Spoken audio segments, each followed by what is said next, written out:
முருகா சுரபூபதினு இங்க பிறந்த அவர் தான் பாடினார் எங்க முருகன். எல்லாம் அற என இழந்த நலம் எல்லாம் போனப்புறதான் முருகா அது என்ன தெரிஞ்சது.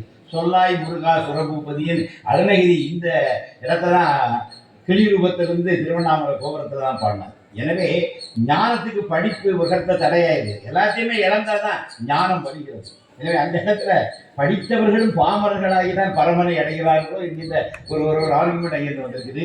எனவே இதற்கு சரியாக பதில் சொல்ல எங்கள் திருச்சி சுகன்யா அவர்களை அன்போடு அழைக்கின்றோம்.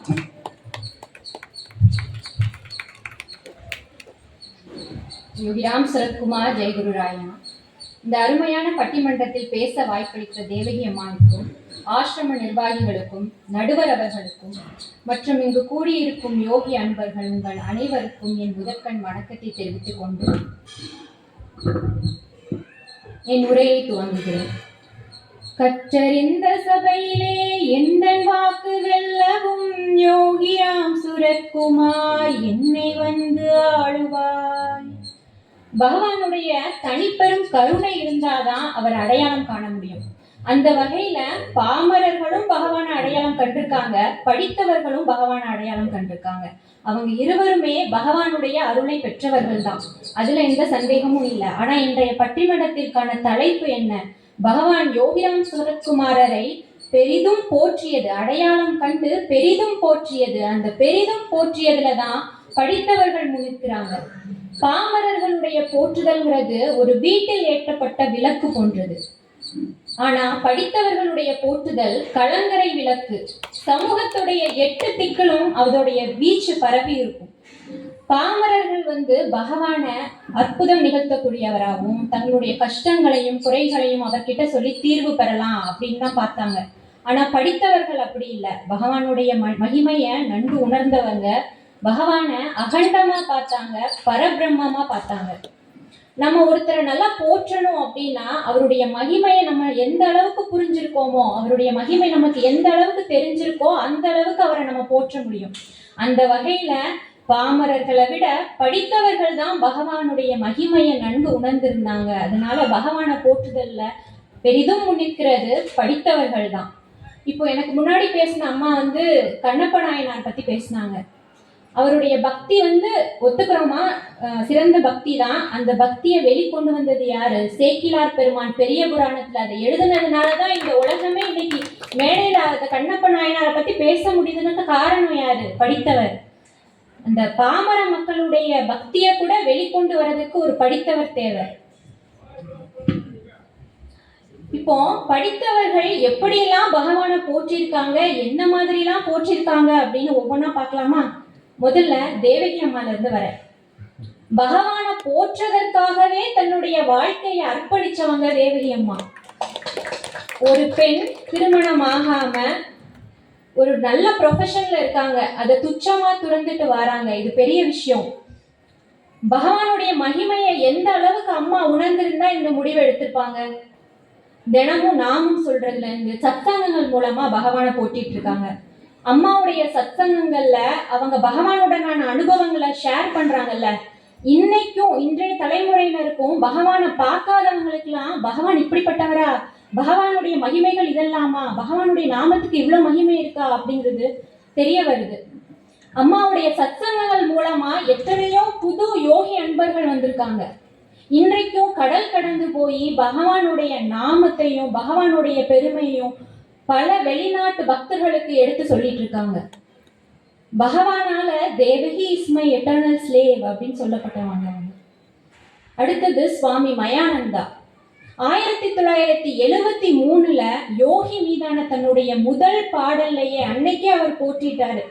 நீ உன்னை இந்த உலகம் வணங்கும், உன்னை தேடி ஆயிரக்கணக்கான பக்தர்கள் உன்னை தேடி வருவாங்க அப்படிங்கிறத தன்னுடைய பாடல்ல உலகம் உனை வணங்கி முன்னுருவை வழிபட்டு திலகம் போல் நீ திகழ திருவண்ணாமலை அருளும் அடியார்கள் உனை தேடி ஆயிரம் ஆயிரம் வருவர் அடியார்கள் உனை வாழ்த்தி முத்தம் பல புலிவார். இப்படி போற்றிருக்காரு. பிற்காலத்துல அது நடந்திருக்கு. அடுத்தது பத்மபூஷன் கவிஞர் பெரியசாமி தூரன் ஐயா தூரன் அப்படின்னு பெயர் கொண்டிருந்தாலும் எண்ணில் மிக நெருங்கியவர் அப்படின்னு பகவானால சிறப்பித்து கூறப்பட்டவர். பகவானுடைய பெருமையை உணர்ந்து பகவானை போற்றி குருதேவர் அருட்பாமாலை, குருதேவர் துதி, பகவானை ஸ்ரீ ராமரா பாவிச்சு ஸ்ரீ ராமர் துதி, குருநாதர் கிளிக்கண்ணிகள், இப்படி பல படைப்புகள் கொடுத்திருக்காரு. புண்ணியம் பல கோடி செய்தேனோ நான் பொன்னிழல் புன்னையின் கீழ் என் குருவை காண அப்படின்னு போற்றியிருக்காரு. தூரன் அவர்கள் பகவானை எந்த அளவுக்கு அனுபவிச்சு போற்றிருக்காரு அப்படிங்கிறதுக்கு எடுத்துக்காட்டு ஒரு சின்ன பாடல். சின்ன குழந்தையாய் தோன்றுவான், மனதில் தெய்வ குழந்தையாய் ஊன்றுவான். பகவான் பார்க்கறதுக்கு கள்ளம் கபடமற்ற சின்ன குழந்தையை போல இருப்பாராம். ஆனா இவர் பெரும் தெய்வம் அப்படின்னு உணர்ந்த தன்னுடைய பக்தருடைய மனசுல தெய்வ குழந்தையா வேரூன்றி இருப்பாராம். எல்லையில் அன்பேனும் ஜோதியாம் நமக்கேற்றம் தருவதில் ஆதியான். எல்லை இல்லாத அன்பினையுடைய மிகப்பெரிய ஜோதி ஸ்வரூபன் நம்மளுடைய பகவான். நமக்கெல்லாம் நம்மளுடைய வாழ்க்கையில ஏற்றம் தருவதுல அவர் முதன்மையா இருக்காரு அப்படின்னு போற்றியிருக்காரு. அது மட்டும் இல்லாம இவர் பகவானை வெறும் ஸ்தூலமா பார்க்காம எங்கும் நிறைந்திருக்கக்கூடிய பரபிரம்மமா பார்க்கிறாரு. இதை தன்னுடைய பாடல் வரிகள்ல எங்கும் நிறைந்திருப்பான் இருந்தும் நில்லாதிருப்பான் இவன் பெருமை யார் கூறுவார் கிழியே இவனடியே தஞ்சமென்போம், அவனது திருவடிகளிலே நாம் சரணடைவோம் அப்படின்னு போற்றியிருக்காரு. அடுத்ததா டாக்டர் தேப்பு மீனாட்சி சுந்தரனார் 1976 ஜெயந்தியின் போது இவர் இயற்றிய, அதாவது பகவான் யோகிராம் சுரத்குமாருடைய எழுத்துக்கள் முதல் எழுத்துக்களால ஆன அலங்கார மாலை பாடல், அதாவது போற்றி பாடல். அந்த பாடல்ல உள்ள ஒவ்வொரு வரியும் ஒரு சூத்திரம், அதுக்கு விளக்க உரை எழுதணும் அப்படின்னு பகவானே பெரியவர் அடியார்க்கடியான் கிட்ட சொல்லியிருக்காரு. நம்மளால யோசிச்சு கூட பார்க்க முடியாத அளவுக்கு பகவான் கிட்ட நிறைய ஹிடன் பவர்ஸ், அன்எக்ஸ்பிரஸ் பவர்ஸ் இருந்திருக்கு. அதை போற்றும் வகையில பெரியவர் என்ன எழுதியிருக்காரு தன்னுடைய முதல் வரியில அப்படின்னா, யோசனைக்கு எட்டா யோகமே போற்றி. பகவான் யார்கிட்டையும் குறையே பார்க்க மாட்டார், எந்த குற்றமும் பார்க்க மாட்டார். அந்த குணத்தை போற்றும் வகையில குற்றம் காணா குணமலை போற்றி அப்படின்னும், இந்த உலகத்துக்கெல்லாம் தாயான சக்தி யாரு, பகவான் தான் அப்படின்னு, ஜகத்தின் தாயாம் சக்தியே போற்றி, யமபயத்தை நீக்கக்கூடிய சிவபெருமானும் அவர்தான் அப்படிங்கிறத, யமபயம் நீக்கும் அமலனே போற்றி, பகவான் தான் வேத ஸ்வரூபன் அப்படிங்கிறத, ருக்முதல் வேத ரூபனே போற்றி அப்படின்னும், முருகனும் அவர்தான், கண்ணனும் அவர்தான், சங்கரனும் அவர்தான் அப்படிங்கிறத, சமாதி பித்தனே சண்முகா போற்றி, ருக்மணி மணாலனின் ருசியுரு போற்றி, சடல கோயில் சங்கரா போற்றி அப்படின்னு போற்றி இருக்காரு. அடுத்தது இந்த வரிகளுக்கு எல்லாம் விளக்க உரை எழுதிய பெரியவர் அடியார்க்கடியான். 1990 இவருக்கு கடுமையான வயிற்று வலி ஏற்படுது. அப்போ பகவான் இவருடைய உறவினர் ஒருத்தர் கிட்ட ஒரு துண்டு சீட்ல எழுதி கொடுத்து விடுறாரு. ஜெயத்து ஜெயத்து ஜெயத்து ஜெயத்து ராம் சுர குமார யோகி, ராம் சுர குமார யோகி, இதை எழுதி கொடுத்து இதுல ஒரு பாடல் இயற்ற சொல்றார். அவரும் இந்த வரிய துவக்கமா வச்சு 27 கன்னிகள் கொண்ட ஸ்ரீ யோகிராம் சுரத்குமார் நட்சத்திர மலர் மாலை அப்படிங்கிற பாடல் இயற்றினாரு. அவருடைய வயிற்று வலி குணமாயிடுது. இவர் பகவானை எப்படி போற்றியிருக்காரு அப்படின்னா, பகவான் பார்க்கறதுக்கு பிச்சைக்கார தோற்றத்துல இருப்பாரு, ஆனா இவர் பெரும் தெய்வம், இவர் தான் ஆண்டவன் அப்படின்னும், இந்த சிதம்பரத்துல ஆடிட்டு இருக்காரே நடராஜர், அவர் வேற யாரும் இல்ல, நம்மளுடைய பகவான் தான். இந்த உலகத்தெல்லாம் வாழ வைக்கிறதுக்காக வந்தவர் நம்மளுடைய பகவான், இந்த உலகமே வணங்கக்கூடியவர் நம்மளுடைய பகவான் அப்படின்னு தன்னுடைய பாடல்ல, ஆண்டி வேடம் பூண்ட ஆண்டவா போற்றி, ஆடும் சிதம்பர தாண்டவா போற்றி, வையகம் வாழ வெளி வந்தவா போற்றி, வையகம் உன்னை வணங்கிடும் போற்றி அப்படின்னு போற்றியிருக்காரு. அடுத்தது ஆரணி கஜராஜன் ஐயா. கஜராஜன் ஐயா பகவானை போற்றி பல பாடல்கள் எழுதியிருக்காரு. அதுலயும் குறிப்பா ஒரு பாடல்ல பகவான திருமாலாவும் போற்றியிருக்காரு, சிவனாவும் போற்றியிருக்காரு. கையினில் தாங்கும் தேங்காய் ஓடு ஐயன் ஏந்தும் சங்கே என்போம், கரத்தினில் கொண்ட விசிறி மாளின் சக்கரமென்றே கொண்டோம் நாங்கள் பகவானுடைய கையில இருக்கக்கூடிய விசிறியும் சிரட்டையும் திருமாலுடைய கையில இருக்கக்கூடிய சங்கு சக்கரமா இருக்கு அப்படின்னு சொல்லியிருக்காரு. சிவபெருமானா எப்படி போற்றியிருக்காரு அப்படின்னா, உடையாய் என்றுனை துதிப்பவர் முன்னே சடைமுடி உடைய சிவனே ஆவாய், உன்னுடை நினைப்பொன்றில் வாழ்பவர் நெஞ்சில் தென்னாடுடைய சிவனாய் அமர்வாய், நின் திருநாமம் நினைவில் கொண்டார் பேரின்ப நிலைதனை அடைவார் என்பது உறுதி உறுதி உறுதியாமே. இந்த வரிகள்ல பகவானுடைய நாமத்துடைய மகிமையை போற்றி எழுதியிருக்காரு. அடுத்தது பெருமாள் ராஜு ஐயா. பகவான் தாம் வேறு, திருமலை திருப்பதியில இருக்கக்கூடிய வேங்கடவன் வேறு இல்லை, இருவரும் ஒன்றுதான். அந்த வேங்கடவன்ட்ட நீ போய் கேளு நான் யாருன்னு அப்படின்னு கேட்கும்போது நேனுதான் அப்படின்னு வேங்கடவன் சொல்லியிருக்கார். அந்த அற்புதம் நிகழ்த்த அந்த உணர்த்தப்பட்டவர் பெருமாள் ராஜு ஐயா. இவர் பகவானை போற்றி ஆனந்த பரவசம் அப்படிங்கிற கவிதை நூல் எழுதியிருக்காரு. பல இளம் கவிஞர்களை ஊக்குவிச்சு அவங்களை உற்சாகப்படுத்தி பகவான் மேல பல பாடல்களும் கவிதைகளும் எழுத வச்சு கவியரங்குகள், யோகி கவியரங்குகள் நிறைய நடத்தி வழிகாட்டியிருக்காரு. இவர் பகவானை எப்படி போற்றியிருக்காருன்னா, இந்த உலகத்தையே நடத்தக்கூடிய உத்தமர், எனக்கு பாலும் பழமும் கொடுக்கக்கூடிய என்னுடைய அன்னை, என்னுடைய சந்தேகங்களையும் என்னுடைய பயத்தையும் அவருடைய பார்வையால போக்கக்கூடிய மிகப்பெரிய ஜோதி வடிவானவர் பகவான். எனக்கு கலக்கம் வந்தா அதை என்னை அந்த கலக்கத்தெல்லாம் நீக்கி என்னை அணைச்சிக்கிற என்னுடைய தந்தை அப்படின்னு உலக செய்திகள் தினமும் படிப்பான், உலகை நடத்திடும் உத்தம செல்வன், கலகல சிரிப்புடன் கனிந்தனல் பழமும் கனிவுடன் பாலும் அளிக்கும் நல்லெண்ணெய், பல வகை ஐயமும் பயமும் இருளும் பார்வையில் அகற்றிடும் பரமண ஜோதி, கலக்கம் போக்கி அணைக்கும் மத்தன் யோகி ராம சுரதகுமாரன். அடுத்ததான் எழுத்து சித்தர் திரு பாலகுமாரன் ஐயா.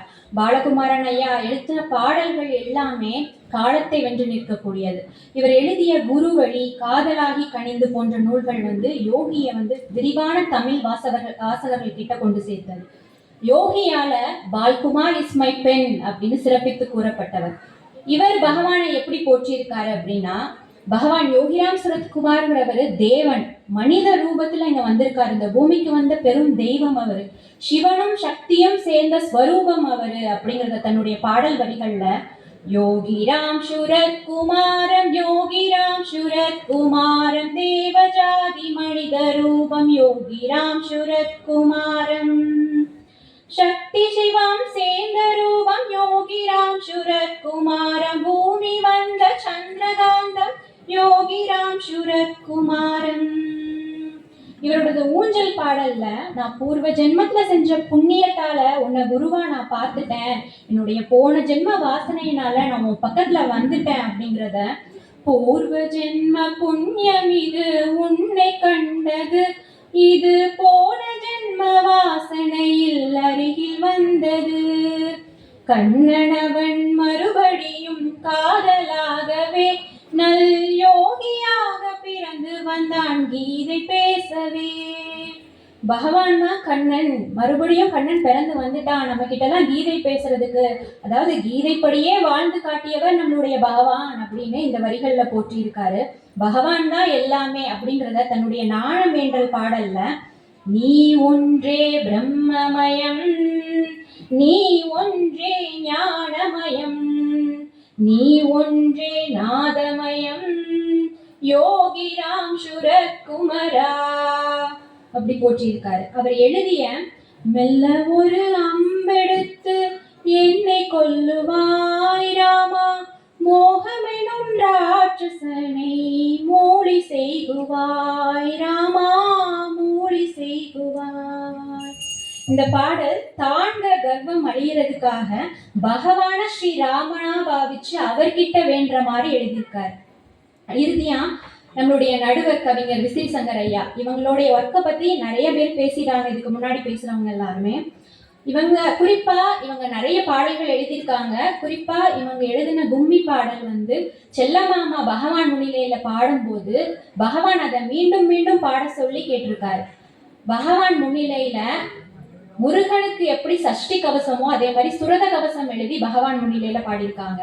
அதே மாதிரி கந்தர் அனுபூதி போல சுரத அனுபூதி, சிவபெருமானுக்கு லிங்காஷ்டகம் எப்படியோ அதே மாதிரி பகவானுக்கு சுரதாஷ்டகம், திருவாசகம் முற்றோதுதல் போல குருவாசகம் முற்றோதுதல், இப்படி பகவான பல வகையில போற்றி பல பாடல்கள், திருத்தாலாட்டு, சுரத உந்தியா, பகவான கண்ணனா போற்றி ஒரு பாப்பா பாட்டு, ரொம்ப அருமையான பாட்டு. கண்ணா கண்ணா ஓடிவா கண்ணா மூச்சியாடலாம், அண்ணாமலை தெருவினிலே கல்லா மண்ணாடலாம், சிரட்டை உண்டு விசிறி உண்டு சேர்த்து வைத்தே ஆடலாம், கயிறும் உண்டு கம்பும் உண்டு கையில் தூக்கி ஆடலாம், கண்ணா கண்ணா ஆ ஆ கண்ணா கண்ணா ஓ ஓ கண்ணா கண்ணா. இந்த பாடல் பகவான கண்ணனா பாவிச்சு என் கூட விளையாடவா அப்படின்னு கூப்பிடுற மாதிரி அமைஞ்சிருக்கு. விசிறி சங்கர் ஐயா அவங்களும் செல்லம்மா அம்மா அவங்களும் யோகிராம் சுரத்குமார் மண்டலம் அப்படிங்கிற முகநூல் பக்கமும் வாட்ஸ்அப் குரூப்பும் அதுக்கப்புறமா யோகி நாமம் கோடி ஜபம் அப்படிங்கிற குழு மூலமா நிறைய யோகி அன்பர்களை திரட்டி கோடிக்கணக்கான நாம ஜபம் இன்னைக்கும் பல சுற்றுகள் தாண்டி அந்த நாம ஜபம் போயிட்டு இருக்கு. மேலும் வியாழக்கிழமை தோறும் கூட்டு பிரார்த்தனை, திங்கட்கிழமை தோறும் யோகி மீது பாடப்பட்ட பல பாடல்களை பல யோகி அன்பர்களுக்கு திருமதி செல்லம்மா அம்மா வந்து கற்றுக் கொடுத்துட்டு இருக்காங்க. யூடியூப்லையும் அப்போ நம்ம அம்மா சொன்னாங்க, ஒரு ஆக்சிடென்ட் ஆகுதுன்னா பாமரர்கள் தான் முதல்ல போய் உதவி பண்ணுவாங்க, படித்தவர்கள்லாம் அதை ஃபோனை வந்து வீடியோ எடுக்கிறது, ஸ்டேட்டஸ் வைக்கிறது, ஃபோட்டோ எடுக்கிறது. ஒரு ஒரு விஷயம் இருக்குன்னா அதுல ரெண்டும் இருக்கும், நல்லதும் இருக்கும் கெட்டதும் இருக்கும். நம்ம அதை பார்க்குற பார்வையில தான் இருக்கு. டிஜிட்டலை நாங்கள் நல்ல வழியில யூஸ் பண்றோம். என்ன மாதிரிலாம் யூஸ் பண்ணியிருக்காங்க அப்படின்னா, விசிறி மின்னிதழ் அப்படிங்கிற ஒரு மின்னிதழ் டிஜிட்டலைஸாக கொண்டு வந்திருக்காங்க. இப்போ ஆசிரம வெளியீடான சரணாகதத்தையும் டிஜிட்டலைஸ் ஆகியிருக்காங்க. இப்போ வெப்சைட்ல போனால் நம்ம பார்க்கலாம். இந்த மாதிரி நல்ல வழியில பயன்படுத்துறோம் நாங்கள் டிஜிட்டலைஸ் ஆக்குறதுனால. யூடியூப்லையும் இவங்களுடைய சத்சங்கங்கள் மூலமா பாடல்கள் மூலமா பகவானை போற்றிட்டு இருக்காங்க. இப்படி அன்றும் இன்றும் என்றும் பகவான் யோகிராம் சரத்குமாரரை பெரிதும் போற்றியவர்கள், போற்றி கொண்டிருப்பவர்கள், போற்ற போபவர்கள் படித்தவர்களே. அவங்க படித்தவர்கள் பகவானை போற்றுதலோட மட்டும் நிற்காம அதை ஆவணப்படுத்தி அடுத்தடுத்த தலைமுறைக்கு கடத்தி சென்று அதை எல்லார்கிட்டையும் பரப்புறாங்க. பகவானுடைய மகிமைய எல்லாருக்கும் தெரிய வைக்கிறாங்க. இறுதியா இந்த குரலோடு என்னுடைய உரையை நிறைவு செய்கிறேன். இதனால் இவன் முடிக்கும் என்றாய்ந்து அதனை அவன் கண் விடல். இந்த குரலுக்கு ஏற்ற மாதிரி பகவான் யோகிராம் சரத்குமார் தன்னை போற்றக்கூடிய பணியை வந்து படித்தவர்கள் தான் சிறந்த வழியில செய்வாங்க அப்படின்னு படித்தவர்கள் கிட்ட விட்டுட்டாரு. தன்னை பத்தி நூல்களோ பாடல்களோ கவிதையோ எழுத விரும்பின படித்தவர்களை பகவான் வந்து மேலும் ஊக்கப்படுத்தி இருக்காரு. இப்போ நான் இவ்வளோ நேரம் பேசினது எல்லாமே ஒரு பெரிய சமுத்திரத்துடைய சில துளிகள் தான். பகவானை போற்றிய படித்தவர்கள் இன்னும் நிறைய பேர் இருக்காங்க. இப்போ நான் பேசினவங்களே இன்னும் பல வகையில பகவானை போற்றி இருக்காங்க. எனவே காலம் கருதி நடுவர் அவர்கள் தீர்ப்பை எங்களுக்கு சாதகமாக தான் வழங்குவார் என்ற நம்பிக்கையில் உங்கள் அனைவருக்கும் நன்றி கூறி என் உரையை நிறைவு செய்கிறேன். நன்றி, வணக்கம். அழகாக பாடியது.